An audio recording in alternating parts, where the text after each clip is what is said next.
Hello, everybody, and welcome to another episode of the Glacé Film Club podcast. Here we are once again to dive into a film, tear it apart, and let you know exactly what we think about it. And when I say we, of course, it's not just me here babbling on about a film. As much as I could do that all day, I'm joined by the cultural correspondent, the man of film with insights and high thoughts about everything artistic and cultural. It is, of course, my good friend and film colleague, Callum. Callum, how are you doing today? Good morning. Good morning. Well, yes. There's a lot of culture in there, isn't there? Yeah, well, you are the cultural correspondent of the podcast.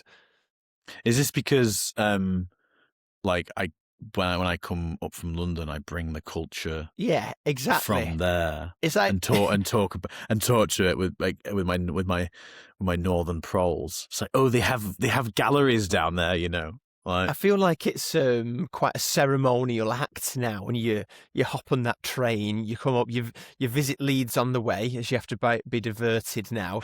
You cross through to Manchester, and you hold the scripts and the tablets of the latest culture that's being put out of London, that we're allowed to be drip fed into the north. Yeah, you mentioned the Leeds, the journey. I was just,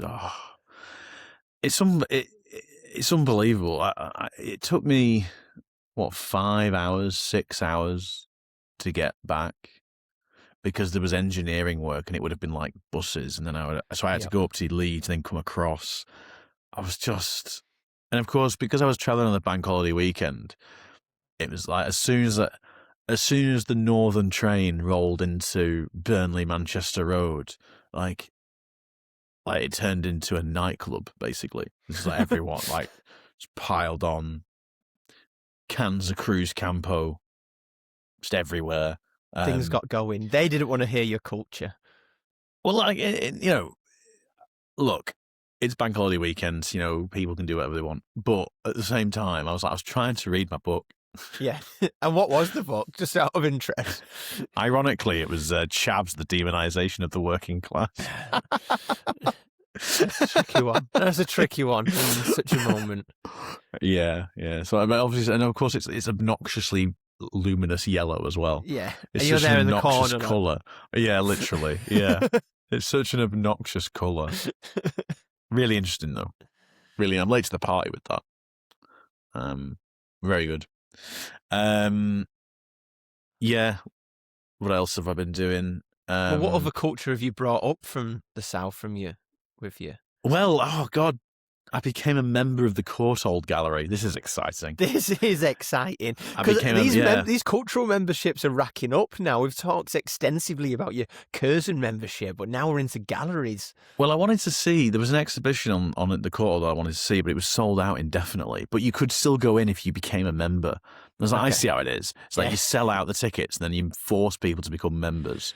Anyway, I'd been thinking about becoming a member for a while anyway. So it was it's like $6.50 or $7.50 a month, and you could bring a guest, and you can have access to all the exhibitions, the galleries, and it's like 20 quid just to go anyway. Mm-hmm. So I thought, and you have access to the talks and stuff, and there's like, so you're the one who's winning here. Well, I think I am. Whether I don't know, you know, capitalism always wins. So you know, maybe I don't know. Maybe let's hope that culture's the winner. Let's hope so. But yeah, no, I went and like, you could become a member, and I was like, yes, I will become a member. Thank you very much. And the card that they give you, God, it's like something out of American Psycho. You know, when they're comparing business cards, and it's like, that's bone. Yeah. Oh my God, look at that off-white colouring. And that's what it was like. They gave it to me, and it's like beautiful. It's a beautiful card. It's like, it's thick, embossed. I signed my name on it really pretentiously. It's like, I've got a really lovely signature. And I was like, yes, you have like I will. A fountain pen.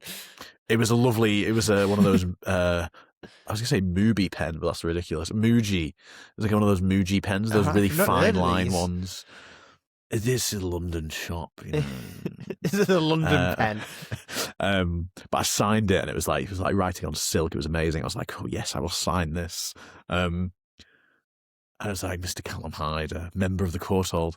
And then the woman behind the desk was like, welcome to the gallery. And I was like, thank you. And then the rope gets lifted up, and you can now walk on into the exhibition. Exactly.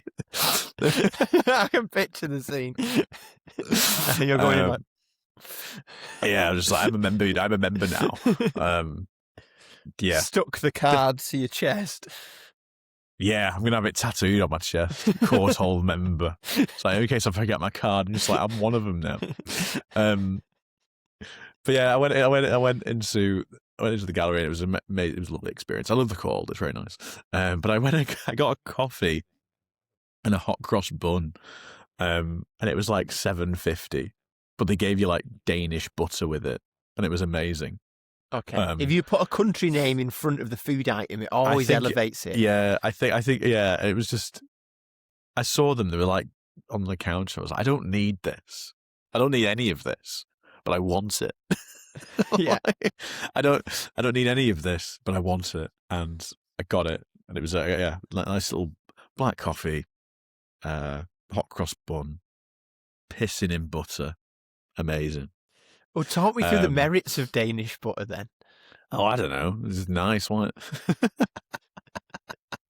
Did it have a good spread? That's why it's hilarious that I'm a member of the gallery, because it's like, I remember there was an anecdote that someone told me when I first started teaching. It was talking about the accessibility to like elite universities and people from working class backgrounds not being able to access these spaces because of something called cultural capital, which has been massively like challenged. Even the concept of it has been challenged. Who decides what culture is important, and who just exactly, there's a whole debate to be had there.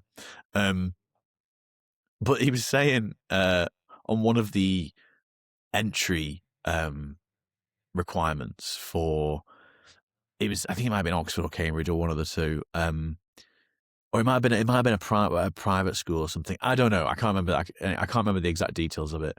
But what I do remember is there was a like a reading activity, and it asked the student to explain what the reading was. And there was thing is that he put horseradish sauce on his beef, and he went on this massive rant about how, a working class person wouldn't know what horseradish sauce is. So by culinary is keeping these people out of this particular institution. I was like, okay, fine. That was the Danish butter moment, except it didn't keep me out, because I got my membership, didn't I? Like, and you gobbled it all up. And I gobbled it up. I was like, I'll take this. I don't know why it's better, but it comes in a nice little packet that you have to unwrap individually. It's a little circle of butter. It's got a lovely little diagram on it. Delicious. It was delicious. I'd have it again. Symbolism of the butter. I wonder whether it's widely known how powerful the butter at the gallery is. Well, I'm a butter fiend. I put butter on everything. I cook with butter. I fry everything in butter. I'm an absolute butter fiend. Well, it's long been the great cooking accessory. Yeah, I know. Yeah. So what Anthony Bourdain says, it's like anything that you've had in a restaurant, it's been soaked in butter, marinated in butter 24 hours, and it's been cooked in butter. But yeah, I'm a member of the courthold. Joking aside, it's a beautiful place, really nice. The lovely paintings. I mean, my Cézanne's card players isn't in there anymore, though. I have a tattoo. I have a tattoo of Paul Cézanne's card players. Where's that gone? On my arm. No, I mean, where's I know. Here we go. This is banter, isn't it? It's banter. I've no idea. I don't know where it's gone. But it's not there. It's not there anymore. It might have been on loan. Maybe it went under your arm. There's been a heist. This is how it's revealed. Yeah, exactly. What was the exhibition? Surat. Sierra, Sierra and the Sea. I think that's how you pronounce it. Dot work, pointillism, apparently. I don't know why I don't know why I said it like that. I think that's the way it's pronounced. Is it? All right. Pointillism. It was very good. It was one of those exhibitions where it profoundly unoffensive art. Okay. Just seascapes. Just dots of dots. Like a seascape. Nobody was offended in there. No. Heaven forbid somebody gets offended at the Courtauld Gallery. I mean, I mean, I made this joke. The triple lock pension was very much on display in that gallery that afternoon. That afternoon. Secure. It was. Yeah.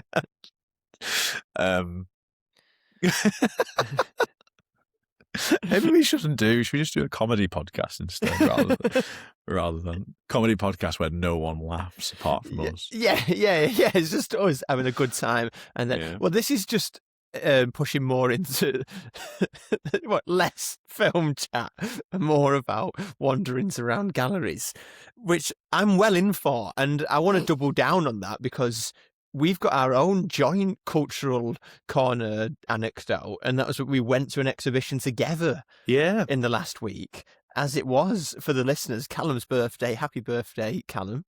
You are now another year older, and we shared the love and joy of that outing on our Instagram page at the Glacé Film Club if you want to follow us. But we've had our own cultural outing to the Whitworth Gallery in Manchester. Look, it's not all happening in London. We have shiny things in the north as well. And that was very shiny and appealing.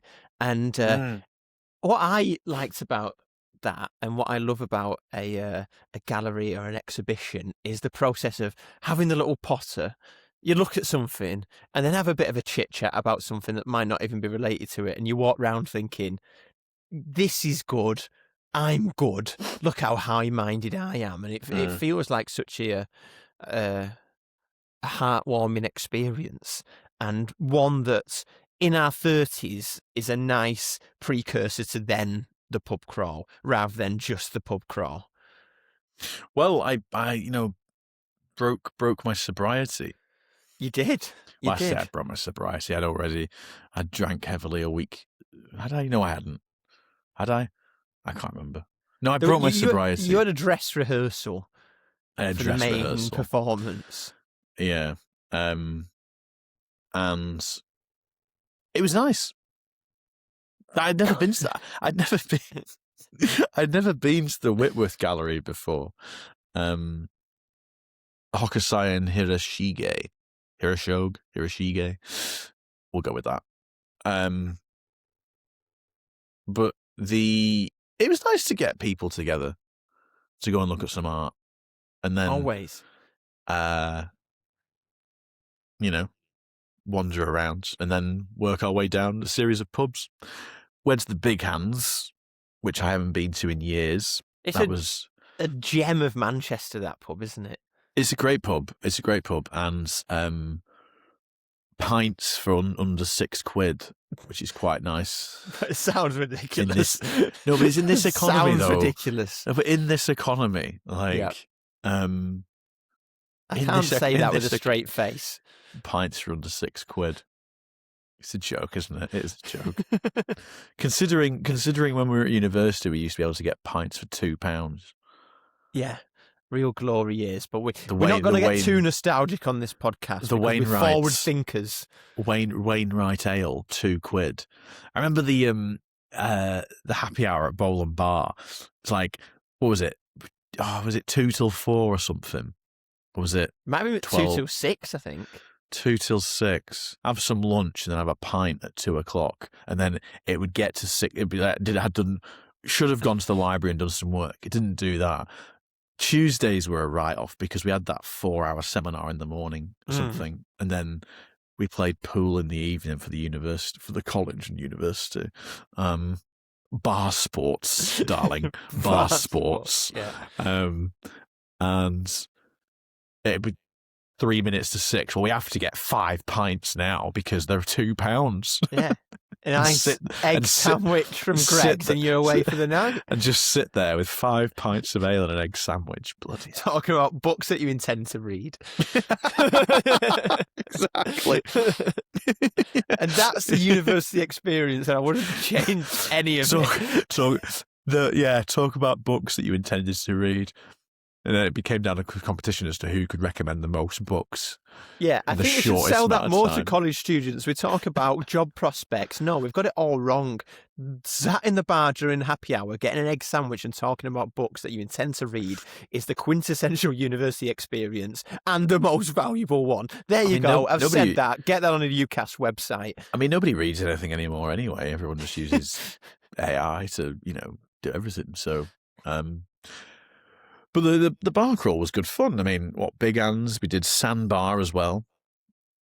Sorry, I used one of your vessel phrases then. We did Sandbar. Yeah, we did Sandbar. Yeah. I'm not quite as offended if it's a bar over a country, but still. Yeah, fair enough. That was good fun. Big juicy ales. What else did we do? North Brew. Shout out to all of these places because it's good for us to actually get a bit of Manchester mention in there. And these are all quality hospitality establishments. And there's a reason we go there because they facilitate good chit chat, culture, and the consumption of pints. Temple. That's I love that. I love that. I mean, the thing is, I was quite in the mood. I was really in the mood for going to Temple, and also because it was Bank Holiday weekend, I felt like the more you drifted into the centre, the more likely you were to run into people who you didn't want to run into, i.e., the rest of the people who were on the train with you. Exactly. So to escape these people, we literally went underground. Because Temple Bar is underground. Down. We literally went under the ground because it is an underground bar. And I encourage anyone to frequent that establishment in Manchester because the full underground, very Bourdainian experience is one to behold. But what else is to behold is the film that we're about to review. We have beheld it.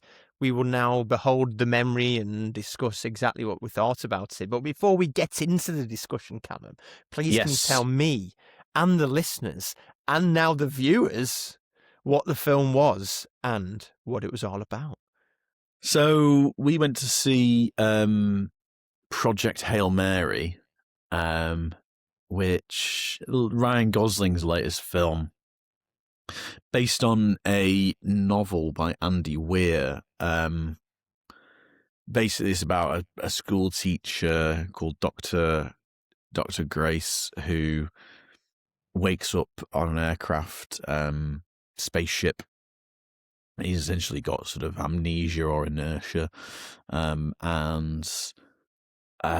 essentially we don't know why he's on this spacecraft, but it becomes apparent that he's been tasked to find out why the sun, the Earth's sun, is dying, basically. It was produced and directed by directed by Phil Lord and Christopher Miller, written by Drew Goddard, but adapted from the novel by Andy Weir. It's got Ryan Gosling in it, who plays Ryland Grace. It's a film, I think, about it's about the nature of humanity and the future of humanity. It doesn't go too far into the philosophical ideas around what humanity means necessarily or why it's under threat. There's glimpses of it where it makes one of the scientists makes a comment that the world isn't prepared to work together to save itself. Therefore, we have to find out a scientific way to try and save it. Dr. Ryan Grace is unwillingly tasked with this because he initially refuses to do it.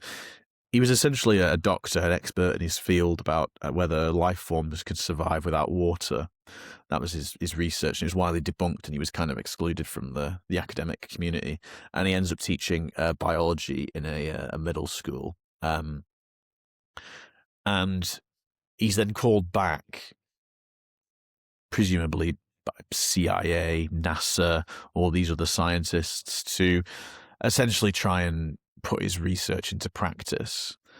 Basically, it's discovered that the sun is dying, and the Petrova line, it's referred to as, is forming from the sun to Venus, and essentially within 30 years there'll be global cooling of the Earth, and this microorganism called astrophage is responsible for it. It's sort of on the sun's surface, and it's responsible for the sun dying. It's essentially an energy source. I'm absolutely butchering the science here, but it's basically... We need to call in a science correspondent at this stage. Yeah. And Grace essentially discovers that this organism can't be attacked by radiation or something. And further work and research that he does on it reveals that essentially the carbon dioxide on the planet of Venus harnesses its energy from the sun, and the Petrova line is essentially the reason why that is happening, something like that. It's a lot of scientific knowledge is said. A lot is said and nothing is said, but you kind of get the gist of it. At least, well, that description might suggest that we haven't got the gist of it. But essentially, the sun is dying, and Gosling, Dr. Grace, has to save the world. Again, another film about where would the world be without American ingenuity. Sort of like Armageddon-esque. However, cynicism aside, I did really enjoy this. Sandra Hüller is in it. She plays one of the scientists. She's really good in it. Really good. She brings a sort of a calmness to the role. Project Hail Mary. Also, the reason why it's called Project Hail Mary, it's revealed, is that the scientists don't know why the sun is dying, and the idea is that the journey to find out why it's dying will take 111 years, and obviously there isn't enough time to get back. However, that's why it's called a Hail Mary. It's some sort of like football or baseball reference. Again, you know, where would we be without American sporting references as well? One thing that's quite good about football, just to clarify, is it American football? So we don't get any backlash on that. Fine. Another really cool thing about the film as well is that Dr. Grace does actually discover life in the outer universe, in the form of his little crab-like friend called Rocky, who I never thought I would develop an emotional attachment to a rock crab, but I do. It's really like cute little rock thing that together they will save because all the little Rocky's rock friends have also died as well. They've all incinerated, and it's a film about trying to save their respective universes. I did enjoy it. I really did.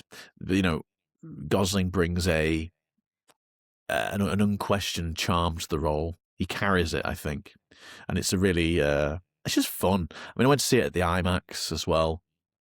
What was that like? It was brilliant. Yeah, I haven't been to the IMAX in ages. I think the last film I saw at an IMAX cinema was the Batman movie. With oh God, Robert Pattinson in. But I went to the IMAX to see this, and it was really good. It was really good. I went with my friends. I took slices of birthday cake with me. It was really nice. Anyway, I digress. Project Hail Mary. There you go. Thank you very much, Callum. That's a review. Always. All right, let's get into this. Sci-fi. I've talked a lot about sci-fi on this podcast, and we've often had differing views on it. You do not warm to the genre as much as I, but not fun. I think I've quoted this before, and I'll quote it again of why I like sci-fis, because it allows you to explore philosophy in a bit of a fun and slightly wacky way. If you say so. In the words of Alex Turner from Arctic Monkeys, I want to make a point about peace and love, but in a sexy way like science fiction does.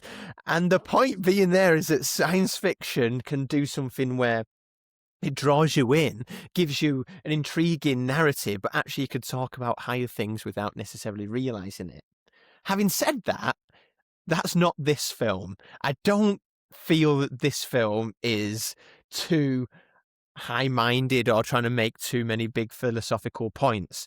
You mentioned that it does touch upon a bit, and it mentions humanity and the idea of people will never be able to work together to do this. You've got to do it, and finding life and the connection. But they're kind of par for the course for science fiction. Like, you expect to explore a little bit of that, especially in a space film, or as I've heard the podcaster Adam Buxton describe this genre as sad man in space, which I think is a very good description, as when you do think about it, there are a lot of sad man in space films out there. It's funny. It is true.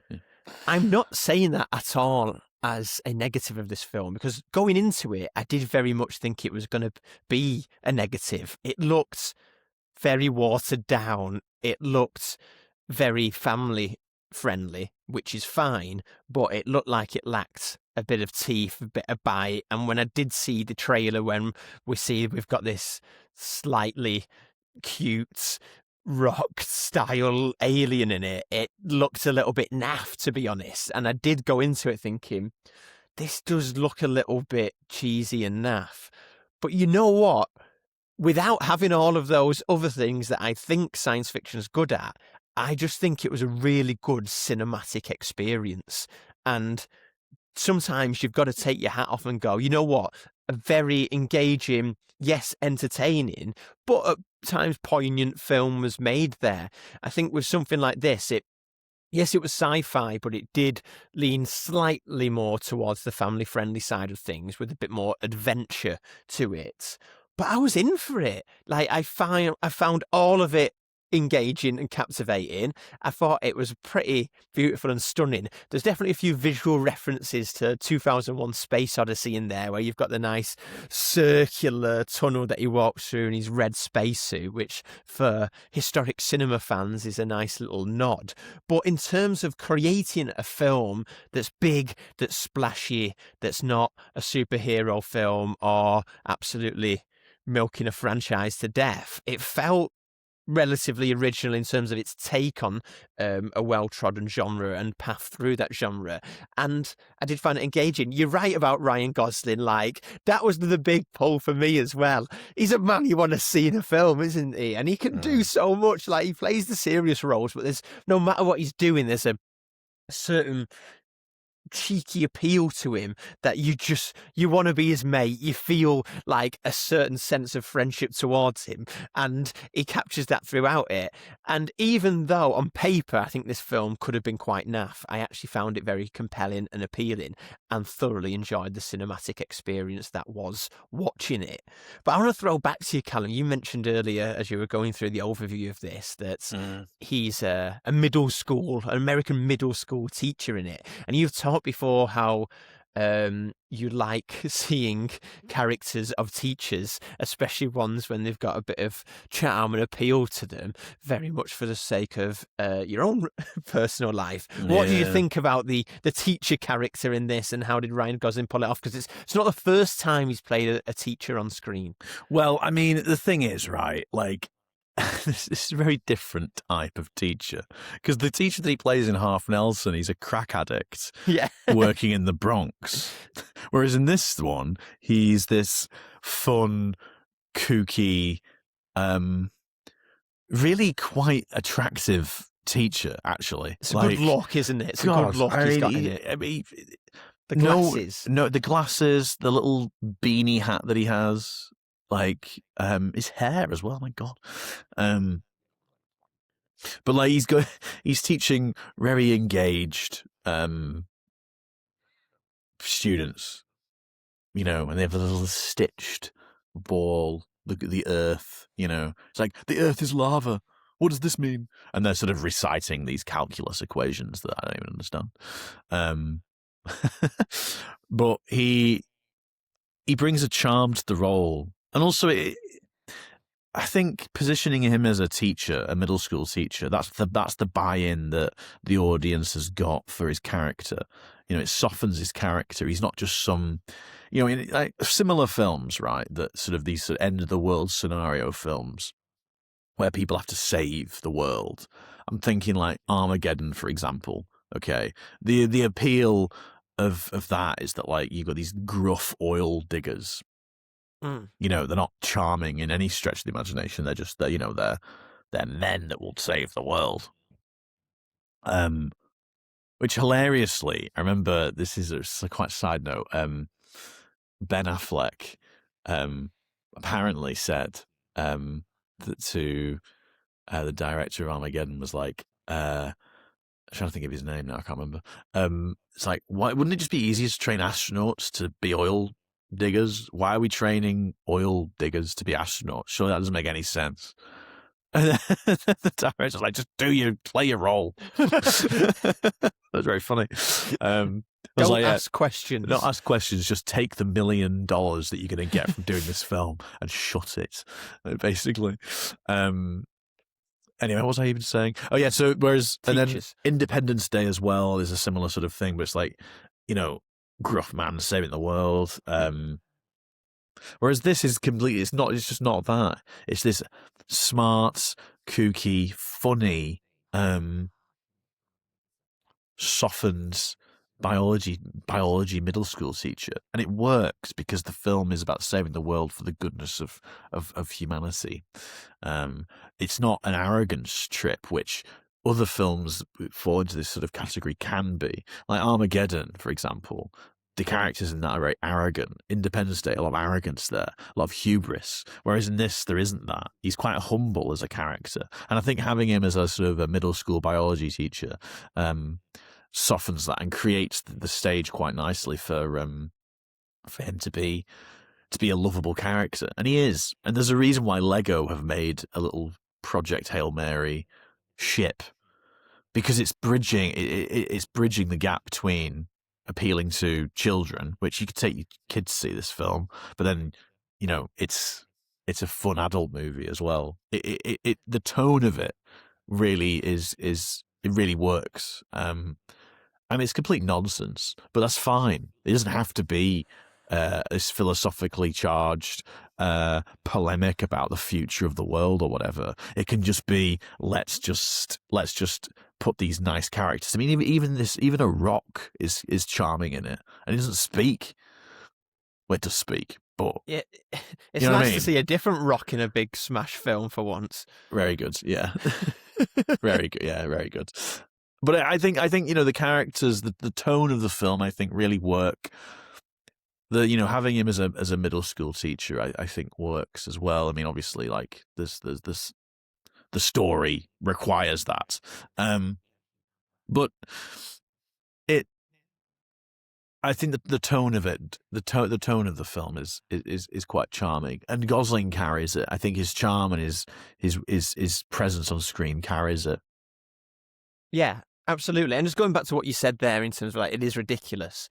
You've got to accept that anything sci-fi, you're going to have to suspend a lot of reality at many points in it. That's fine. I don't think you can ever critique sci-fi for that. Some people want a more scientifically accurate film. Some people want a more philosophical film. I do tend to err towards the philosophical, as I said, but this is, I think, the win of this, that without going too hard on any of those sides. It is actually appealing, and it's done what it set out to do, and that's make a blockbuster film that everyone can get a bit out of. The big liberty I would say it takes in the plot, which I suppose is necessary, but as I saw it, I was like, okay, they have absolutely skipped over that, is where they all meet on the big boat, and he's thrust in there in front of everyone, and they've kind of got this mini UN going on, and then he's like, you know, being all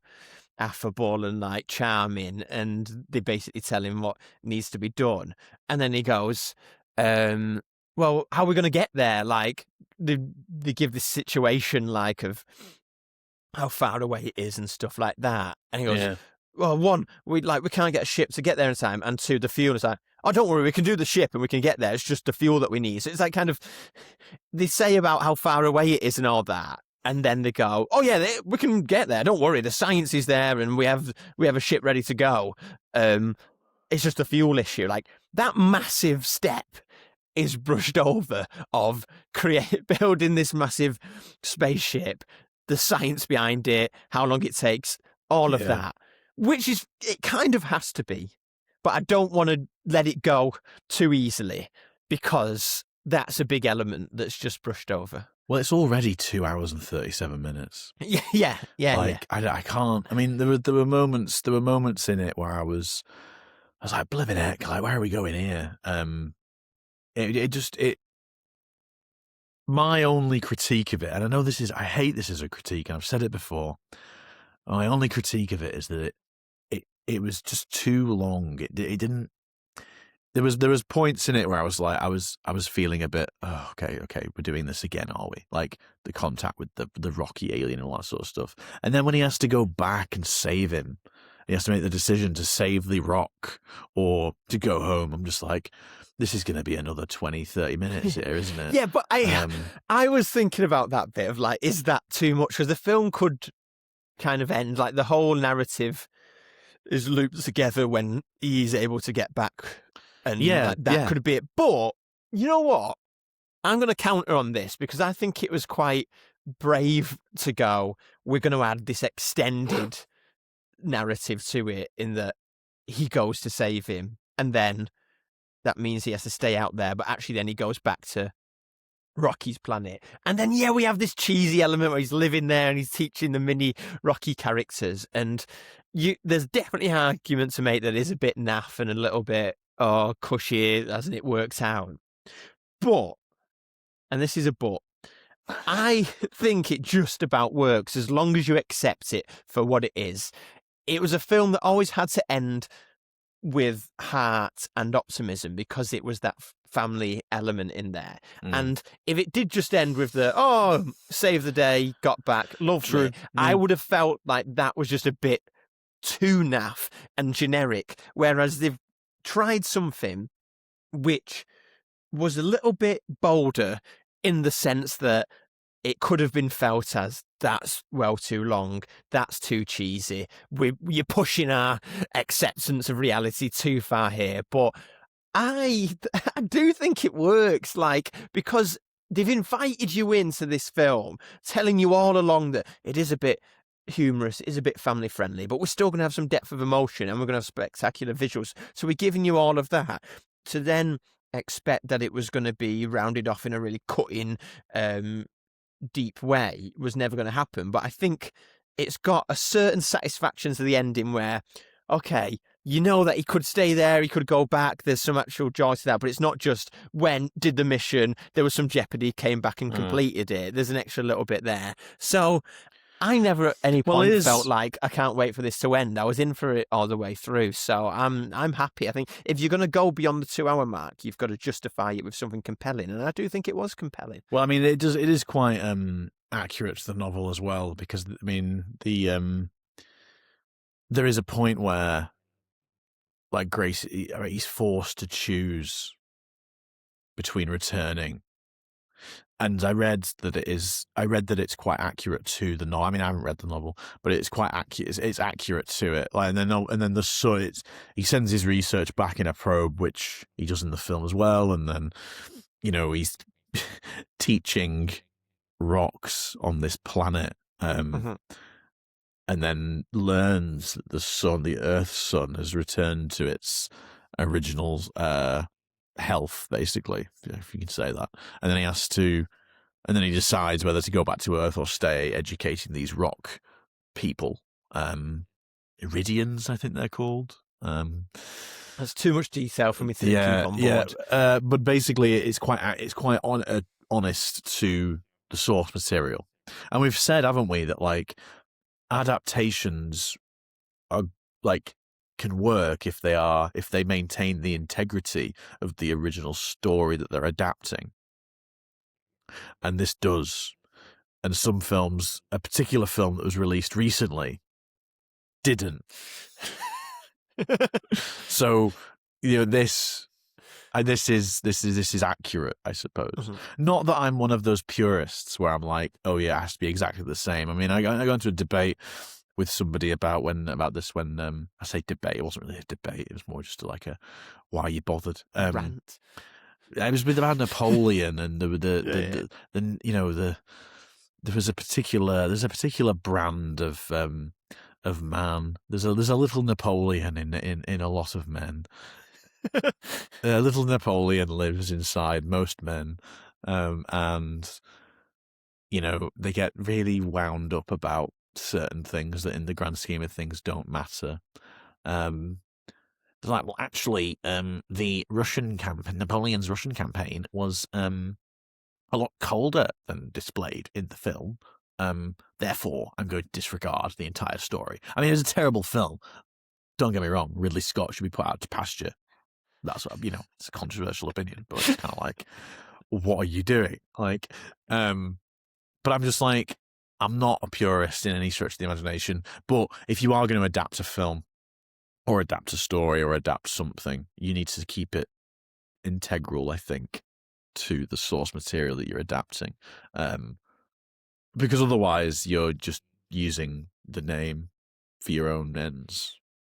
It's a brand. Yeah. One thing that I did enjoy about this experience, and Leonardo DiCaprio mentioned this when he was promoting One Battle After Another,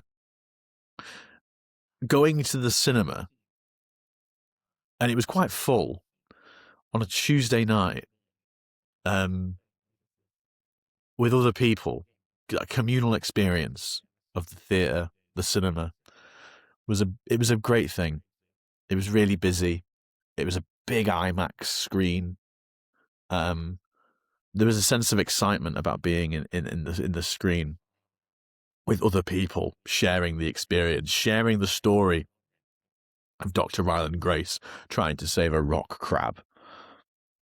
I mean, That's what it's about, it innit? sounds There's ridiculous, something- doesn't it? But it was brilliant. There's a It was brilliant. throwback in that. Yeah. And obviously we love watching our nice, artsy, pretentious films and thinking how great we are that we've watched them, which is fantastic. And the whole platform of this podcast is built on discussing what films are saying and they mean, and love doing that. And there's so much value and meaning to it.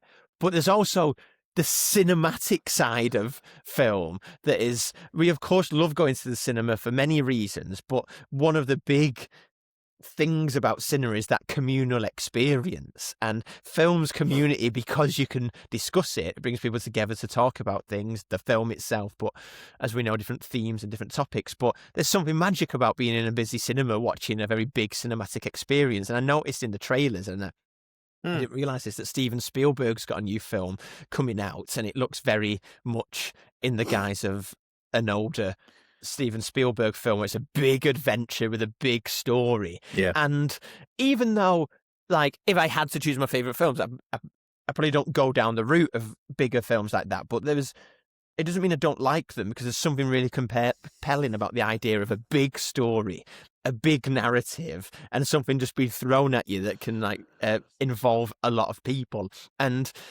that, I often shy away from films like that because sometimes I just think it's very watered down. And as we've discussed at length on the podcast, that's because for many years those narratives were taken by superhero films. But maybe we're slightly getting out of that era now of the superhero dominance and superheroes like monopolizing big narratives. And the thing with this, it feels, even though it is a well-trodden ground of sci-fi and space, it felt it had its own uniqueness, and I enjoyed how it did just stand on its own as an individual film that was compelling in that cinematic way. I mean, I think the superhero genre, I think, is quite. There was a point, wasn't there, when it felt like there was one coming out every blooming week, right? And it became a tired genre, I think. Really, I mean, I never really liked it anyway. It's the superhero genre. There was a couple of good ones that crept through. I quite enjoyed the Garfield Spider-Man reboots. They were quite fun. I enjoyed Batman. I did. I know we reviewed it on the pod, and you weren't entirely enamored by it, but I did enjoy it. The whole Avengers world and the Captain America stuff and all that landfill dross was it just felt tired and just a little bit boring. I had no interest in the story or the characters or the universe in whatsoever because I just wasn't compelled by it. And the problem is when you release so many iterations of the same thing, at what point is it about the art and the story versus just money making? And I think, for that particular thing, it was all about the money. The story was secondary to the money making machine. The unique thing about this it wasn't necessarily unique because it's been done before, but I did enjoy the fact that there was no green screen. It was a set that was built. Obviously VFX was used, but I read that it was all built from scratch in the sense that it was actually a set. It was built by sculptors and I think they did use those big LED screens, which I really like the look of those because from a more technical filmmaking perspective, I think when look at us, like it's rare we talk about technical filmmaking, isn't it? They're great because the light you get from them is actually like lights the actor as well, rather than a green screen that you're lighting it separately. But those big bits where you could see the worlds behind him were like they were immersive. Well, I just felt it was quite organic in that regard, and it was immersive. And seeing it in the IMAX was brilliant. And with all those people in the cinema, my friend with my friends, I got massive things of popcorn, and I got a draft Coca-Cola. Nice. The massive, so your wheat to drink it, wouldn't it? But like, just the small one. You get diabetes at the end of it. Yeah. Well, also it's like this film was started like 8:00 as well. I'm just like, I'm not gonna have like a massive thing of Coke at that time of the night. But yeah, take a week to drink it, wouldn't it? But it was just get the Callum Hyde popcorn movie label. Absolutely, that's exactly what it is. It's not trying to be anything else. And I found it. It was just nice to see something on the big screen with people watching something that the craft was clearly there. There was a set. There was it felt organic. Something that similar movies like the Marvel Universe, for example, don't feel like. I just feel like it's mass produced, CGI, green screen. Everything. It's just, for me, I just don't like, and what it comes down to is the aesthetic, really. But there was another reason, just as a side note, I felt like Project Hail Mary. I like the fact that it's just apolitical. There's no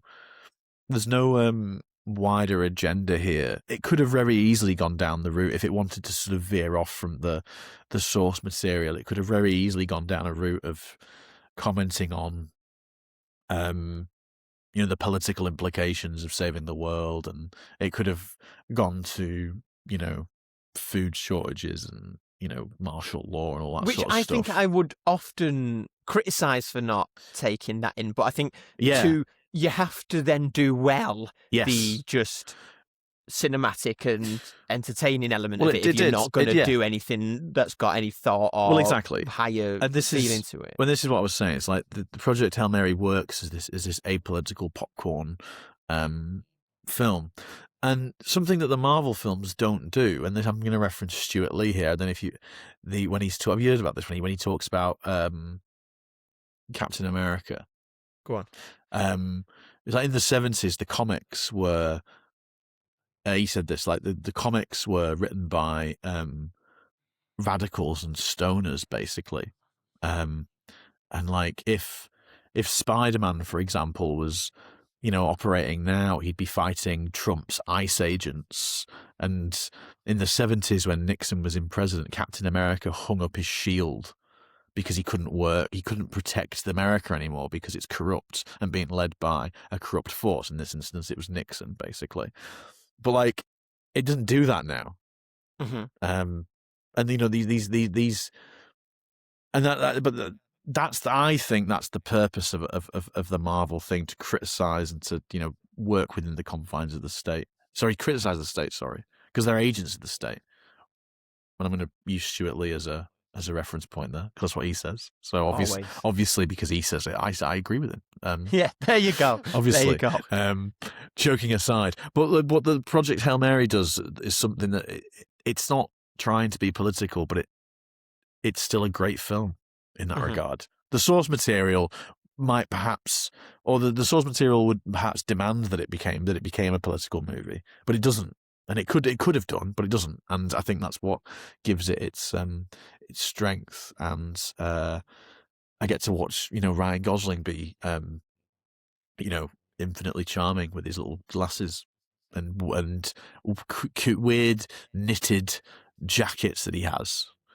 And that yellow like Paddington raincoat that he has, that's unbelievable. It's like very nice. Isn't that? Yeah, but it's like like a trawlerman. Yeah. Yeah. Lovely. What else is there to say? Well, let's round it off at that. Thank you very much, Callum. As I said, even though in this genre and the Sad Man in Space genre, I want such a good line. Sad Man in Space. It is. I don't want something bigger. I want something a bit philosophical, high-minded, even. But this doesn't go for that, and it's not trying to go for that. But if you're not going for that, I think you've got to do entertainment. You've got to make it cinematic. You've got to make it a compelling watch, and I think it absolutely does that. Yes, it takes a few leaps and suspends reality. You're going to have to in a film like this. At some point, maybe you could argue it pushes it a little bit too far, but I thoroughly enjoyed the cinematic experience. It's quite refreshing just to talk about a big cinematic release, engaging, compelling, great watch. And I did enjoy it. I thought it was good. So I'm going to give Project Hail Mary 8 out of 10. Callum. Yeah, I'll give it that as well. Why not? Well, thank you for listening. I mean, it's for the reasons I've already said, really. I mean, it's an inoffensive, good yarn. A yarn. That's a nice yarn, little not a yarn, not a yawn. There is a difference. Yes. Well, I think that summarises nicely what we've described it as. Exactly. Yeah, absolutely. A yarn, not a yawn. Well, I think on that note, let's wrap this up. Thank you, Callum, once again for joining me to talk about film, cinema, not and a problem, all the Marcus. meandering topics that we find ourselves covering. Thank you, everybody, for listening. And if you are now joining us on YouTube, thank you very much for watching. If you're not on YouTube and you do want to watch us, we're on there now. Go and check us out. Search for the Glacé Film Club on YouTube and you'll find us there.